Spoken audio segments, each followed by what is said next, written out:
You're listening to the Business Wealth Impact Podcast, your source for empowering information and cutting-edge ideas from the world's top minds. I'm your host, Jeanne Amlour, founder of seven-figure coaching company, Jeanne Amlour International. Join me on a journey to unleash your potential and create your highest success. Welcome to Business Wealth Impact. Hello and welcome to Business Wealth Impact. Today we have Dr. Tara Alexander, who's the founder of Conquer Conflict. She's a women's assertiveness trainer who uses improvisational techniques so women can speak up and reclaim their lives. Dr. Alexander is an international keynote speaker, award-winning college professor, and has been a mental health therapist for over 30 years. She's been published in Medium, The Good Men Project, and Well and Good. And today, she is going to speak about women's wealth and assertiveness. Welcome, Tara. Thank you. Thank you for having me today. Awesome. Okay, so I want to hear about this. What is it about assertiveness and women and wealth? What's the whole thing going on there? Okay. What is happening with women and wealth most of the time is that women don't ask. There's a great book published about this even, that we're not asking for what we deserve in terms of money, promotions, even the corner office, because we are afraid of often conflict and we're afraid to speak up. We're not going for it. Okay. And you have figured out a system to remedy all this. Tell us a little bit what that is. What is happening is a lot of the assertiveness classes are taught by business professionals, and they're missing pieces of the pie. And because of my mental health background, I figured out there's a piece missing in the beginning and there's a piece missing at the end. So women are just scared. And Jeanne, honestly, I tell this to women a lot in a very kind way. You are not special. We're all scared, no matter where you are in the wealth journey. Even people at the tippy top are still scared, but it's learning to regulate your emotions, learning to partner with fear and keep going anyway. So in the beginning, we learn about emotional regulation. We learn about mindset. Of course, it's always mindset, but we learn to manage those scary feelings and keep going anyway.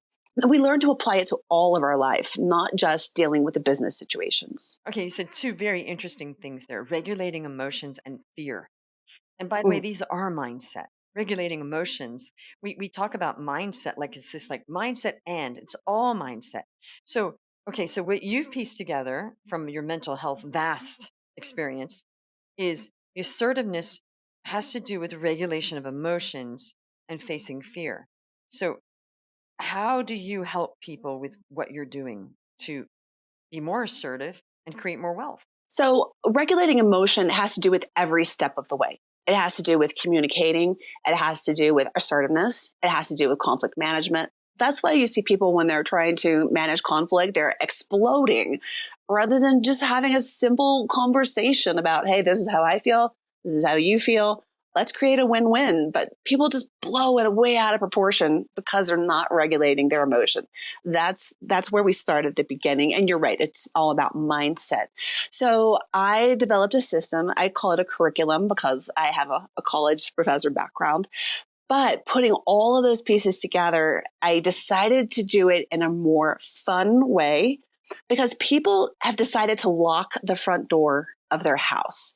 They say, I can't do this. This is too hard. I don't have these skills. So that front door is locked. And my mental health background told me, let's go in the back door. Okay, that's so interesting because I was just thinking when you said that, the front door is locked for many people for many things because we're in a culture where everything is so hard now. Yes. Yet, I think that our culture is way easier than life generally used to be. Like, let's face it, right? So, and my theory is we are becoming a culture of weakness. That's my theory. Yes. However, that's another whole theory. So, what is the back door? How did you go through the back door and make this fun? So first of all, I'm with you 100% that because we're making things so hard, it almost, I'll say this word very gently, it cripples people. We're getting so much in our heads that people just give up. They're not even trying. They just say, I can't. And that's why I give these speeches. You're not special. We're all scared. Come on, get it together. In a very loving way. And so people quit before trying. And so that's where I decided to go into the back door. And the back door is play. I started using improvisational skills. And I know you have an acting background, so you're familiar with improvisational skills. So let's play through this. Let's pretend like you have these skills. Let's pretend like you're saying no. Oh, I can't say no. I can't say no. I'm not allowed. Okay. Say no to your pet dragon. Well, dragons aren't real. I'll just pretend. And pretty soon they're able to say no. They're able to negotiate for pretend gold. Well, if you can negotiate for pretend gold, pretty soon you're able to negotiate for real gold. So the role play, the using improvisational skills, you transition from the pretend role to pretend gold, for example, the pretend conflict to real conflict. We transition from the pretend to the real all throughout the curriculum that I've written. Okay, that is so smart because I've never met a person that has not enjoyed taking an acting class or doing Yes. improv. It's Yeah. fun. Okay, so that's great. You're making it fun, but you're also impressing upon the psyche something that's taking place, and your psyche doesn't know whether that's real gold or not real gold. So Right. it's like psychocybernetics. You're doing a creative visualization of how this is going to be. Your mind thinks it's real, and they doesn't know whether that's the dragon or a person. So then you're creating a new synapsis, right? Of a habit that Right. it's possible. It's like sort of when people have made, the thing that once people have made 100K a year, they can do it over and over again. Once people Exactly. have made a million, they can, because their mind now knows, oh, I can do that. And I can read. That's why people that lose all their money, they can reproduce it because their mind knows they've done it and they can do it again. So basically, what you're doing in a playful, fun way, let's just pretend you're being assertive. And then you're getting them in a fun way to actually being assertive. Brilliant. How long have you been doing this? You nailed it. I've Right. been doing it a while as a coach. So the Mm. pretend in my office, let's pretend like you're doing this. And then you're right. Well, I'll talk about how improv works in a second, but it gets people in the safe environment to start doing it and to take those, I'll say, baby steps. And then, of course, they leave the safety of the office or the safety of the group. And then they come back and they're like, I tried a little bit of it. And that gets the excitement going. But let's back up. So as a therapist, I hear all the time people call their mother-in-law Voldemort or Dragon Lady, Really? right? Okay. So if we're using like, hey, you have a magic wand to tame the dragon. So you're putting those two together for the people. And they're like, well, if I tamed a dragon in improv, and you've made that connection accidentally in their head. Well, wait a minute. My mother-in-law is a dragon lady. Hold on a second. So you're putting those together, like you said, those neural pathways for them. Now, obviously, all these things work great in theory. And we all know that sometimes in therapy, you can say, if you just do this kind of Right. communication, we can't control the other person. And Correct. often it won't work because those people just aren't playing ball, right? Right. So I'm guessing this works percentage of the time, right? Mhm. And then a percentage of the time it wouldn't be working, but I'm guessing the people would be developing themselves in any case, so it's all good. Yes. So we talk about this in class. I'm glad you said this. So I come from a background of behavioral science, and I developed a number of tools where you scale. We measure everything. So where is the place you want to start?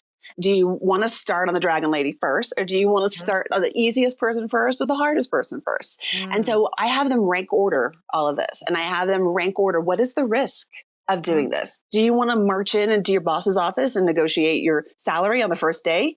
Or do you want to practice on the cashier who's squashing your peaches? So I have them rank everything. I have them assess all of this and with all these tools that I've created. Right. So we're practicing on reasonable people, unreasonable people. And so some people just jump into the deep end. That's how they roll. So again, it's all measured, and I have them do self-assessments a lot. It's not just all improv and we're having fun. It's very controlled curriculum. Okay, and that's great because it's true. Some people can't even negotiate getting more bread from a waiter. Correct. For them, that's, oh, I can't ask for that. I'm always astounded at that. But, each to his own, and everybody has their journey, and there's trauma and their life and Correct. everything coming into it that, didn't used to be terribly assertive myself at all. I was very shy and I didn't want to ask for anything. I didn't want people to look at me when I was a kid. It was like, why would I bring attention to myself? Goodness, Yes. no, that's not what I want to do. So, it might seem easy for a lot of people that are in business and are assertive, but well, it's not just women, like No. people in No. business. Yeah. There's a point where it's like, wow, do I go and try to negotiate a higher salary? What if they fire me? Correct. And that's why Right. the scaling comes in. What is the real risk? Mm, And I don't pull punches with this, Jean. I'm very direct, just like you. I'm mm. very direct. Some of these people, women and men, are going home to a domestic violence situation. Oh, That is a very real situation. So right. I want them to be careful that they're going home with these new assertiveness skills. What are you really going home to? What are Yeah. you really walking into at work? Is your job on the Mm, line? So that's why mm, these scaling tools are in place. That for some people, they're saying, no, wait, this is Ghost of Christmas Past. This is mm, all old stuff. My mm. work environment is wonderful. I'm Mm. really risking nothing by not asking. Women don't Right. ask. Yes. I'm just holding myself back. And then some Mm, people say, wait a minute, no, this is a real risk. I could hmm. really be in trouble. So that's why we have all this curriculum to follow. Evaluations. Yes, Exactly. very Yeah, important because you're right. You could be a bull in a china shop with exactly. these skills. Okay. So, well, this is brilliant. And what got you into this particular, how did you find this? Because not everybody works with improvisation. So, Right. how did you get into this? Well, I myself was raised to not be assertive. I was Hmm. raised in the South, and I'm Mm, female. And in the South, women are raised to get men to assert mm, for you. So you mm, have to go get your father or your brother or your husband if you have one. hmm. And if you don't have one of those things at the very moment you need one, if you need bread from a waiter or to Hmm. negotiate your job or whatever, you're in big trouble because you've never learned to take care of yourself. And then I became a counselor. So I understood the theory behind assertiveness, but I Hmm. never really understood how to put the theory with the tools. So I never Mm, really understood how to put it into play for myself. I hmm. started reading books, but the books were written by men. And Mm, so a man can do and say things that really don't work for women. Some of the hmm. tools were okay, but I'm like, it's not going to work for Not a going to work. woman. Yeah, No. not really. So, and they were also missing the emotional regulation piece, as I said. Hmm. So I started creating some of the tools and using them with my clients, and they were working a lot better. So I had the theory and the application, but people were just saying, yeah, I got it. I got it. And then they didn't really Mm, get it because they mm. would leave my office and it wasn't the word I love so much as integration. They weren't Right. integrating it. They just Mhm, understood it conceptually. So mhm, that's where I started doing improv myself. I love improv. And that's where I realized that's what was missing. So I started running groups. We would mhm, do the role plays and I ran a beta group. The group mhm. loved it. And then here we are. There we are. Wow. Mm. Okay. And what got you into the mental health field in the first place? What was that? It's just people don't usually just do that randomly. No, I Mm, think honestly, probably every therapist went into therapy, become a therapist to figure ourselves out. So mhm. just my childhood was pretty crazy and I just wanted to figure myself out. And I think I'm still on that adventure. I think we're all on that adventure. Right. Okay. So, and I do agree, mental, like the emotional regulation, even, Mhm, even in coaching that I do, which is more business coaching, mhm, I've understood it's very hard for human beings to do anything mhm. if they are bound by fear, no matter what that is. So there has to be, I believe that the only thing standing in between us and success is our emotions. I'm convinced. That's it. That's exactly right. Yeah. I think it's our emotions, but honestly, John, I think it all comes down to fear. Hmm. Fear is the most primitive of all of our emotions. If you Mm. have a petri dish with tadpoles and you Hmm. just move your hand over it, the tadpoles will quiver. So even Hmm. organisms that are barely animals will respond to fear. And I Hmm. think what happens is everyone thinks their fear, I hate this is going to sound, I don't know what, everyone thinks their fear is special. Yes. Hmm. They have a secret fear or Hmm. they are the most whatever, and it's not special. We all feel this way, Hmm. but I think if we just start admitting we're afraid and I'm Hmm. going to move forward anyway, I'm not going Okay. to get stuck in my fear. Right. I love the fact you said 3 times on this podcast that you're not special because this is Okay, the thing. No, I feel like this is mean, but I feel like it's we not need to mean. wake up. Yeah. It's not mean. It's so real, and I think this Yeah. all the time. We are in a narcissistic society where we all have to feel so special, more special than other people. That Mm. means other people aren't special. Therefore, we're better than them. It's a problem when you look at that mathematical problem. I'm special, therefore you are not, but you're special too.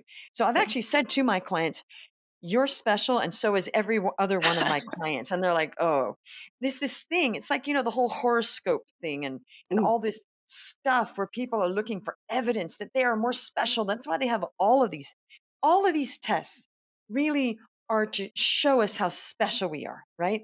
Well, you're this human, and I'm not against human design or anything, but right, right. it's like, well, I'm the most rare human designer. Okay, well, you must be more rare and special than me.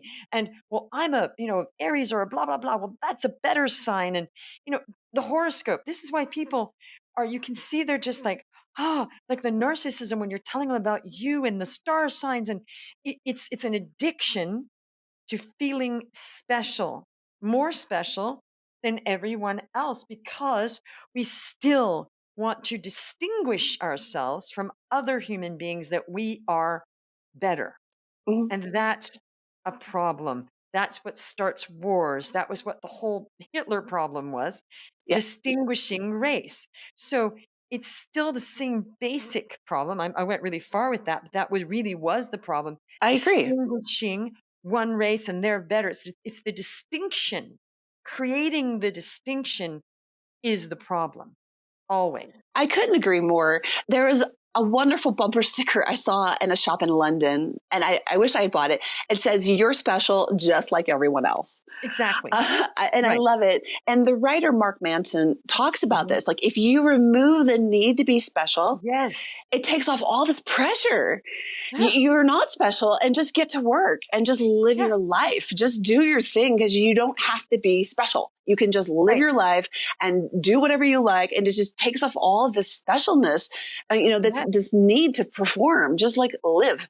And I Right. love that idea, because as someone who grew up with a lot of light on me about your Mhm. potential, and you look this way, Oh. and I was a firstborn child, blah, blah, blah. And my parents were impoverished growing up. Mm, So mm, they were able to put me in a lot of things that they couldn't have. So mm, therefore I was the only granddaughter, blah, blah, blah, blah, blah. So there was a lot of pressure on me to be special. mm, And when you take mhm. that off, it's like, yeah, I'm just another person. So I really agree with you on this, but people feel their fear is special. But that's the same thing. It's Exactly. my fear Right. is more important than your fear. Yes. Yeah. My drama or trauma is more. And when people get real and humble and say we're all having a human experience, right? Yes. Yeah. We're having a human experience, okay? And this happened. It's more. This happened, okay, and that happened to you, and that happened to them, and you have trauma. So do I. There, this, but it's all this competition of Yes. being more fearful, the worst fear in the world. You don't understand me because I'm special, Hmm. and when people say, "Oh, people don't understand me," they're saying I'm special because we understand everybody but you. Like, nobody understands me. Right. Yeah. So taking it back to assertiveness, this is where people, especially women, get fearful of being criticized. Hmm. That holds them back. They get fearful, the people pleasing, the perfectionism, all of that is tied into that exact fear. And so I Mm, call it the people and the bleachers. Right. These are the mm, people who are doing nothing with their lives because they're mm, afraid. They're hmm, just, on your posts, and they're criticizing hmm, you. They're doing nothing, and you're mm, trying to move your life forward, and you're trying to live. And these are the people hmm, shouting out to you, whatever, you're to this, you're hmm, to that. And the people pleasers are so worried about the people in the bleachers who mm, are doing nothing. And so mm. we are not living our true lives because we're worried about the people in the bleachers. That's the thing. It's irrational, and human beings are. With love, I say this: we are irrational. We build Sure. up, mountains out of molehills, right? That's Right. that's real. Like there is so many mountains made of molehills. That's the thing. Doesn't matter. So somebody, Right. another human being that's not even important because you don't know them, said Exactly. something about you, and I think that's where the emotional regulation comes in, because it Yeah. really is. Who cares? Why should I Yeah. care? Well, Right? rejection feels very real because we're a tribal Yeah. people, and we do feel Mm, rejection personally. If we feel mhm. it, and Mm, keep going anyway. Even though you right. feel hurt or you feel scared that someone's going to Mhm. reject you, keep going. Oh, we've all been there. We've all been there. I was an actress. I was rejected every day of my life, Yeah. Like, Someone put a comment on your post that you are too whatever, tall, fat, ugly, whatever. You mhm, don't like you. Yes, that hurt. keep going anyway. Just keep Right. going, because the people in the bleachers have lots of time. Right. And it's not just social media, it's other people in our social circle, all Sure. of us, no matter how enlightened we are. I mean, I feel it. If I feel rejected, I have to take a minute. Okay. And Yes. I do have to process it. It takes a lot for me to feel that way. But I'm like, okay, it is just this happened. And I will do the emotional regulation, but most people don't know how to do that. And they're just hurt. And then they don't know how to forgive either. If we Yes. to forgive is divine. If we could all learn to forgive, whew, we'd all be in a better place. And that's hard, It's hard because It we hold is. grudges. Yes. Yeah, it is hard to let things go. That is the ultimate, letting Letting things, go. shake off, for Right. sure, for Right. sure. Not easy, but I think the more we practice it, the better you get. Yeah, The way I do it definitely. is if I'm feeling a certain way, I always think, well, this will be processed and I'll feel better again. That's what I tell myself. It's I like that. be fine in a day or two. Let's just let the day or two pass. Okay. Well, this is fantastic. And what are the results that you've seen with women and the assertiveness and the correlation with wealth? I want to hear those actual stories and testimonials. Yeah, definitely. Well, there was one client I worked with. Let me give you just an example about this one. She was working at a job, and her colleague went and complained that the colleague was overburdened. So they cut the colleague's job in half and gave it to my client. Mm. And my client said nothing. Mm-hmm. So she's working a job and a half now. My client has 2 children. Mm. And was overburdened because she was not giving chores to her own children, and then not setting boundaries with her parents. Oh, wow. Okay, so this is a lot. And Mm. it's all to do with assertiveness, saying the magical word, no, Mm. no, no more. No, just, she couldn't spit it out. Mhm. So where do you even start to untangle all of this? And she needed a promotion, and I mean, all the things, right? She needed more money. So it's you can't just do all of it. It's just too much. So she decided work was what she needed to tackle, because she was burning out. She went to her boss and said, I'm not working a job and a half. So the boss took the other woman was really good at advocating for herself. Yeah. So yeah. So she felt guilty. She felt bad. And if anything to take away from this conversation, I want women to hear, you will not die of guilt. Mm. All this guilt women have, you won't die. Keep going. You've been programmed to feel guilty. You won't die. Who is benefiting from your guilt? Okay. Sometimes we should feel guilty because you did something bad, but a lot of times someone is benefiting. So anyway, so my client went to her boss and said, give that other half of the job back. And you need to take more off my plate. That took a lot. She felt guilty. She didn't die. And then she went and asked for the money she really deserved. Okay. So she got more and less work. Wow. And they said yes, because they did value her. Yes. Yes. Yes, they did value it. They saw she could handle a job and a half. So, so she got less work, more money. And then I said, what is next? She's like, my kids need to pull their weight. Yes. So she gave her oldest daughter some chores. And she felt like that was a good start. Her son is a little bit younger. She's just like, I have to teach him how to do work. So that's a lot, but job. Yes, that's another job. Yeah. Okay. And then her parents are your parents are always the final frontier, it's so she's, arming up to deal with her parents, which is always hard, but. Okay. So you have proven that being assertive actually creates more wealth. There's an actual case. I mean, I know it creates a lot of things, but there is a correlation for men and women, because a lot of men do not ask for a raise either. And over a lifetime, because I used to be an executive recruiter for Wall Street, Yes. I worked out and I would, consult with people and say, look, you have to move to get, a higher wage, Yeah. or over your lifetime, you're losing this much money. And they'd never thought of it, I said, Yes. so either you ask for a raise or you get another job that just pays you more. And they said, oh, I'm fine Yeah. with my job. You're fine. I said, but you're losing money if you're over too many years. So men also struggle with that. It's not just women. Yeah. Men do struggle. They don't say I have a problem with assertiveness to me. They say I have a problem with anger management. Oh. They say people take advantage of me. Like a guy was telling me yesterday, he said, people ask me to move. I don't want to help them move. Oh. My son is taking advantage of me financially. So they don't say I have a problem with assertiveness, but that is I have another guy, like people are taking advantage of him financially. Oh. So they don't know what it is, but it's assertiveness. Still they can't say no. Okay, so we should call this episode Learn to Say No. No, the magic word. No. No, without feeling guilty. Right. Yeah. Okay, well, this has been amazing, Tara. I'm sure that people got some fantastic nuggets from this. Mhm. Now, if you want to reach out to Tara, it'll be in the show notes, but maybe you just want to say your website in words so that people don't look at the show notes. Yes, it's conquerconflict.com. That's easy, conquerconflict.com. Tara, Mhm. this has been amazing. Thank you, everybody, for listening. If you like the Yeah. show, why don't you share it? Why don't you write a review? And we'll see you on the next one. You're listening to the Business Wealth Impact Podcast, your source for empowering information and cutting-edge ideas from the world's top minds. I'm your host, Jean Amlour, founder of seven-figure coaching company, Jean Amlour International. Join me on a journey to unleash your potential and create your highest success. Welcome to Business Wealth Impact.